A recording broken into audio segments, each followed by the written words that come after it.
চোখের সামনে আপন ছেলে নামাজ পড়ে না, বাবা মা হাল ছেড়ে দিচ্ছে, আর কি করুন? মেয়ে পর্দা করে না, আমি কি করুন? হুজুর বাপ হইলে হইছি আরই, আমি কি করুন? আমার কি করার আছে? যখন যা চাইছে হুজুর সব দিছি, অন নামাজ পড়ে না, আমি কি করতাম? বাহ, হাল ছেড়ে দিছেন না রে বাপ। নূহ আলাইহিস সালাম 950 বছর পরে যখন আল্লাহ তাআলা ওনাকে 950 বছর, কিন্তু 950 টাকাকে বলে না, 950 টাকা আর 950 বছর এক কথা। 950 টাকা মানে তো 50 টাকা কম 1000, কিন্তু 950 বছর আমনের আমার বাপ দাদা 14 গোষ্ঠীর কয়জনের হায়াত একত্র করে লইব? একজন মানুষ, তিনি নবী, 950 বছর একটানা মানুষকে আল্লাহর দিকে ডাকছেন। এরপরেও যেদিন নৌকা ছেড়ে দিবে, তুফান চলে উঠছে, পানি উঠে গেছে, পানি দেখা যাচ্ছে, তুফানের বন্যার পানি, আল্লাহর গজবের পানি, তখনও কোরআনে আছে হযরত নূহ আলাইহিস সালাম তার ছেলেটাকে টানাটানি করছে। কেনান, যে ছেলেটা তখনও ঈমান আনে নাই, তারে বলছে ইয়া বুনাইয়ার কাম মা'ানা, হে আমার সন্তান, বাপ আয় না, ঈমান এনে নৌকায় উঠে আয়। আজকে যদি আপনাকে প্রশ্ন করি, আজকে যদি আমরা আমাদের নিজেদেরকে প্রশ্ন করি, আমরা মৃত্যুর পর কার সাথে থাকতে চাই? মুহাম্মদ সাল্লাল্লাহু আলাইহি ওয়াসাল্লামের সাথে থাকতে চাই।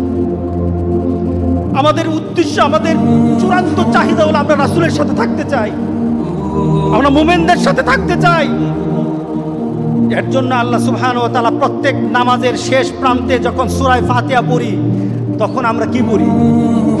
গায়রিল মাগদুবি আলাইহিম ওয়ালাদ-দাল্লিন, যার উপর তোমার গজব দেওয়া আছে, ওয়ালাদ-দাল্লিন, যারা পথভ্রষ্ট, তাদের থেকে আমরা বাঁচতে চাই।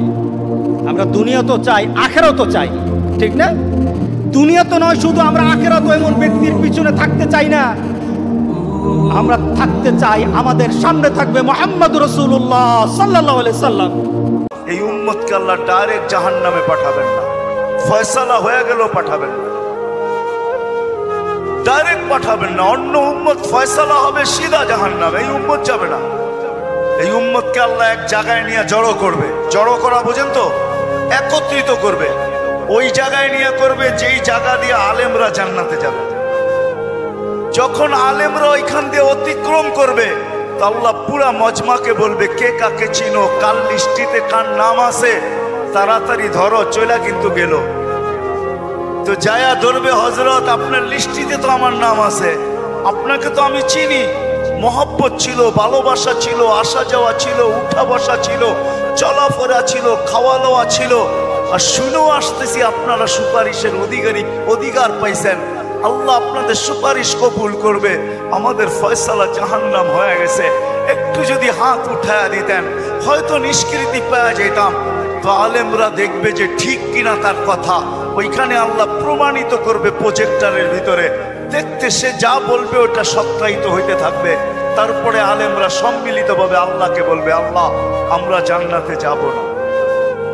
আল্লাহ বলবে, কেন যাবে না? এরা সবই তো আমগো লিস্টির মানুষ, সবই তো পরিচিত, এরা দুযোগে চলে যাবে আর আমরা জান্নাতে চলে যাব। রাসূলুল্লাহ সাল্লাল্লাহু আলাইহি ওয়াসাল্লামকে মুখ দেখাবো তো দেখাবো কি? যাব না। বলছে কেন, কখন যাবে? এদেরকে দিলে যাব, তো আল্লাহর রহমত জোশ আসবে। আল্লাহ বলবে, যে যাকে চিনো নিয়ে চলে যাও, এটার নামই সুপারিশ।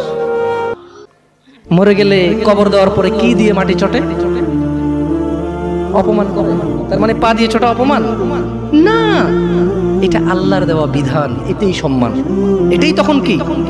তখন এটাই সম্মান। কারণ আপনি তো মরে গেছেন,